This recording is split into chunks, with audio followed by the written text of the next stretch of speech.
अद्वैताचार्य कुलेन्दु सद्गुरु विजय कृष्ण वल्लभा योगी जनाराध्यां साध्वी योगमाया नमाम्यहम् कायव्यूह सखी माधवी कृष्ण प्रेम विलासिनी कृष्ण प्रेम प्रदायिनी योग माया नमाम्यहम्।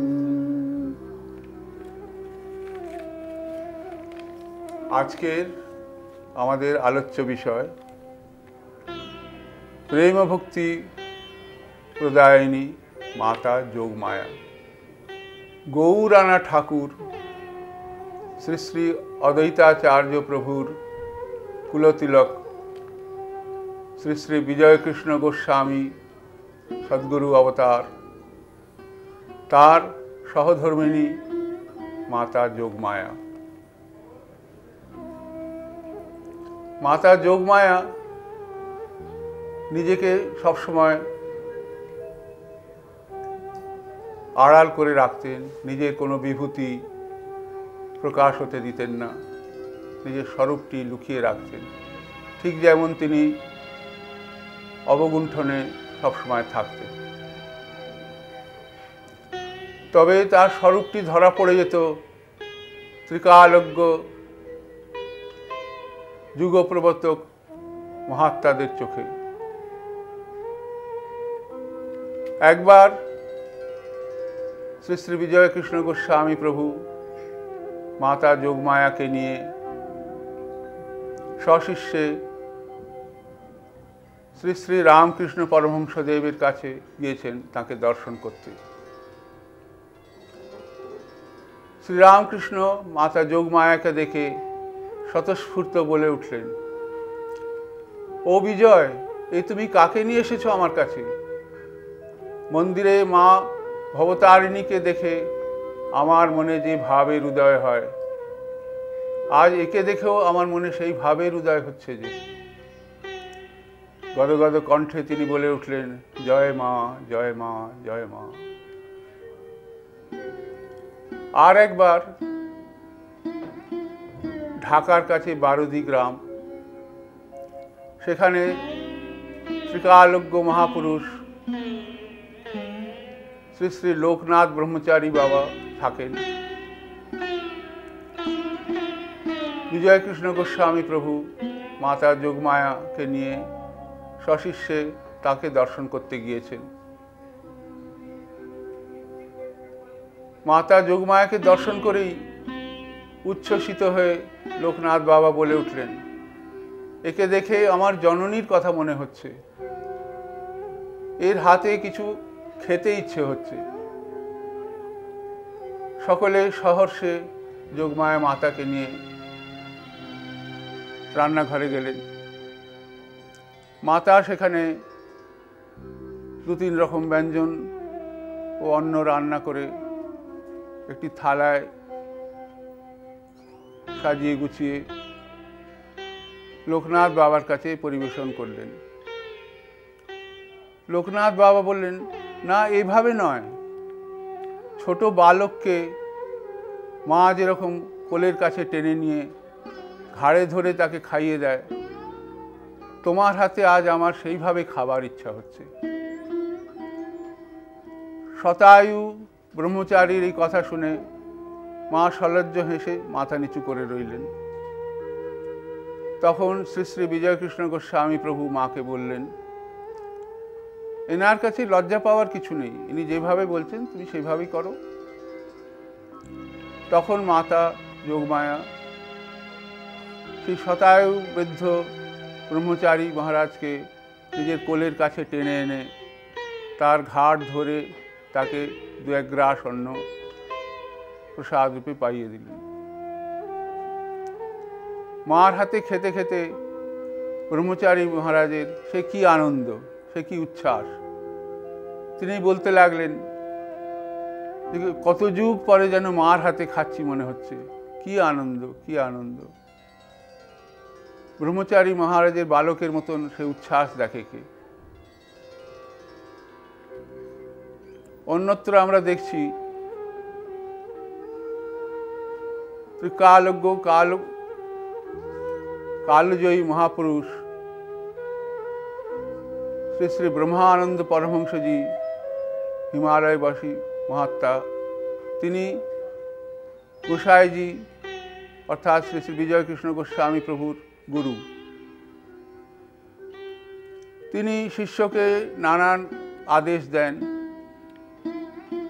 কিন্তু মাতা যোগমায়ার সাথে যেখানেই বিচ্ছিন্ন হবার কারণ ঘটে, সেখানেই কিন্তু মাতা বলেন আমি তোমাকে ছেড়ে থাকতে পারবো না, এবং তিনি বিহ্বল হয়ে পড়েন। তখন সেই ত্রিকালজ্ঞ মহাপুরুষ ব্রহ্মানন্দ পরমহংসজি আবির্ভূত হয়ে মার ইচ্ছাকেই পূর্ণতা দান করেন। উদাহরণস্বরূপ বলা যেতে পারে যে যখনই তিনি সন্ন্যাস নিয়েছিলেন অথবা বৃন্দাবনে একাকী যেতে হয়েছিল, সবসময় কিন্তু মার ইচ্ছাকেই তিনি পূর্ণতা দিয়ে গেছেন চিরকাল।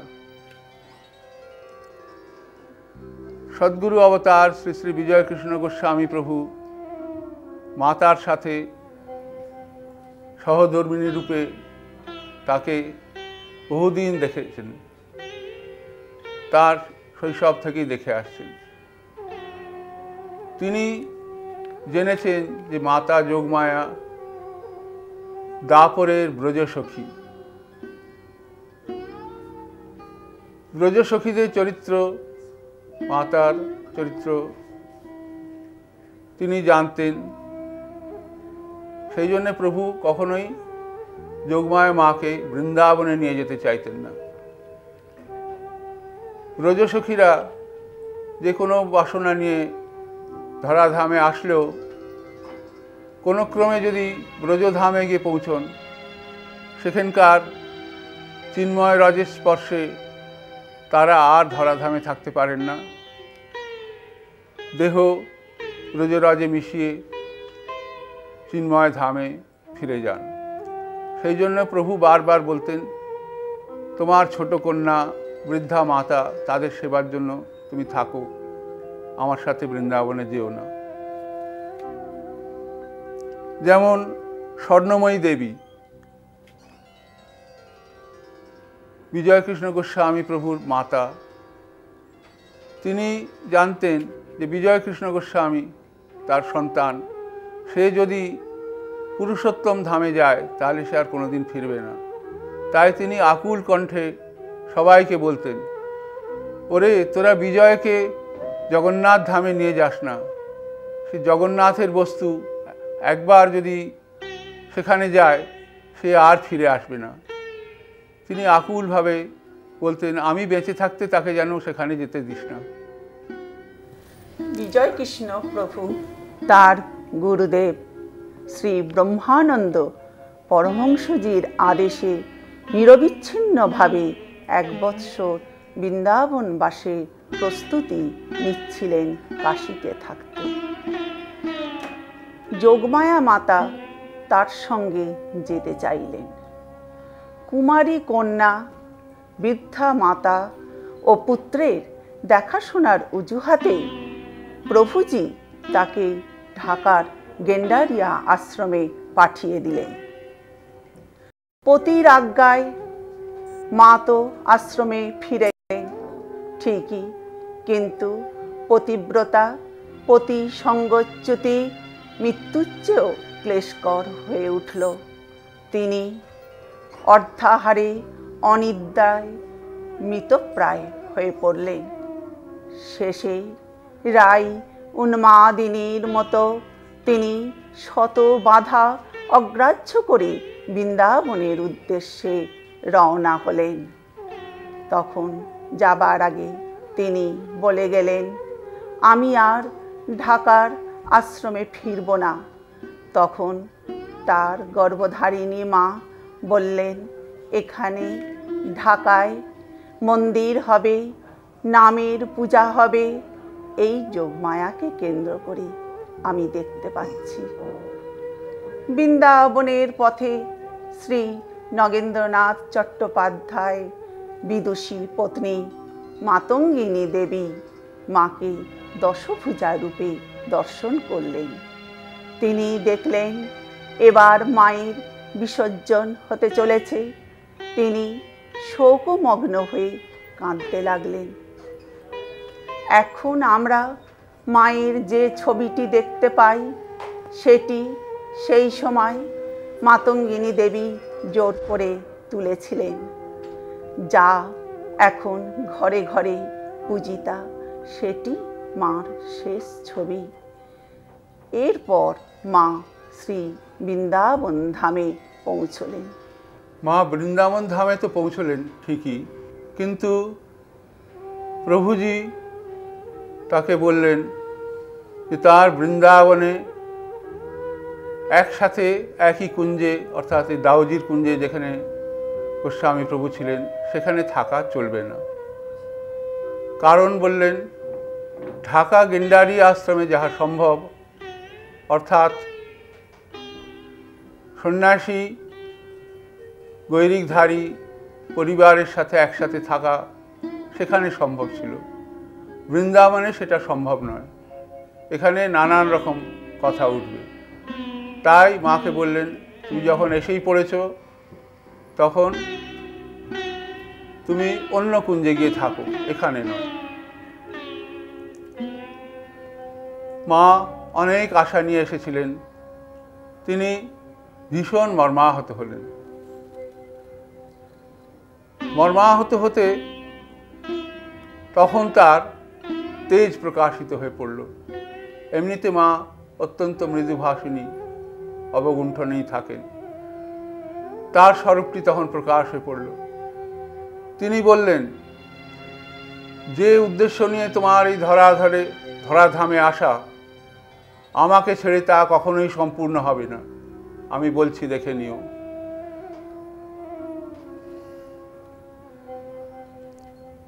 শ্রী শ্রী বিজয়কৃষ্ণ গোস্বামী প্রভুও জীবনের শেষ প্রান্তে যখন পুরুষোত্তম ধামে ছিলেন, মরলীলা সাঙ্গ করার আগে তিনি বললেন, আমি 3টি বস্তু দেবার জন্য আদিষ্ট হয়ে এসেছিলাম। প্রথমটি তো সবাইকে দেওয়া গেল, দ্বিতীয়টি কেউ কেউ পেল, তৃতীয়টি দেবার অধিকারী পাওয়া গেল না, সেটি ফিরিয়ে নিয়ে যেতে হচ্ছে। অবশ্য কালে সেটিও সকলে পাবে। অনুমান করা যেতে পারে প্রথম বস্তুটি হলো সকলকে নাম দেওয়া। তখনকার যে ঢল নেমেছিল হিন্দু ধর্ম থেকে বিধর্মী হওয়া, খ্রিস্টান হওয়া অথবা ব্রাহ্ম ধর্মে চলে যাওয়া, সেইটিকে তিনি রোধ করলেন সনাতন ধর্মের গ্লানিমুক্ত করে। দ্বিতীয়টি, সেই নামের প্রভাবে সকলে আনন্দিত হয়ে তাতে সিদ্ধি লাভ করে অষ্টসাত্ত্বিকী বিকার সংকীর্তনে দেখা দিল অনেকের। তিনি দেখলেন যে সকলে উদ্দণ্ড নৃত্য করছে কীর্তনের সাথে, এইটি দ্বিতীয় স্তর বলা যেতে পারে। আর তৃতীয়টি ব্রজমায়ের হাতের জিনিস, সেটি হলো কৃষ্ণ প্রেম, প্রেম ও ভক্তি, ব্রজলীলার আনন্দ নেওয়া, এইগুলি কিন্তু মায়ের হাতের জিনিস। সেইটি দেওয়া সম্ভব হলো না বলে বিজয়কৃষ্ণ প্রভু স্বীকার করলেন। অবশ্য কেউ পায়নি তা নয়, অনেকেই পেয়েছিলেন সেটি, কিন্তু বৃহৎ রূপে সেটা সকলের পক্ষে প্রযোজ্য হলো না। আজকের এই বলেই বক্তব্য শেষ করছি। জয় মা।